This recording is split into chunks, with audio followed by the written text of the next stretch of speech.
you know, I'm speaking with a lot of millennial generation, and they said they don't watch television for their news. They don't read the newspaper for their news. And I asked them, what do you do for news? They said, we wait for the news feed in our Twitter or our Facebook, and we look what's trending, which is exactly what you said.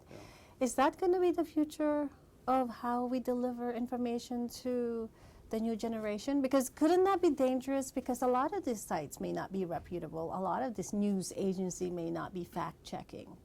What is the danger in having this generation wait for a feed to come to them? Well, I think one safeguard in that, it is true that for millennials, they rely pretty heavily on social media for their information. But the studies do show that most of the news type information that flows on social media was gathered in the first instance by a news organization. So it doesn't just start on social media.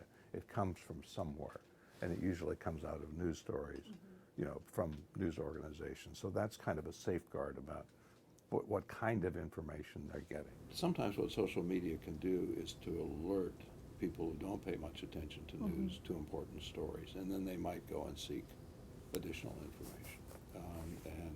And so in some ways it's a way to draw attention from a group that's not all that attentive in the first place.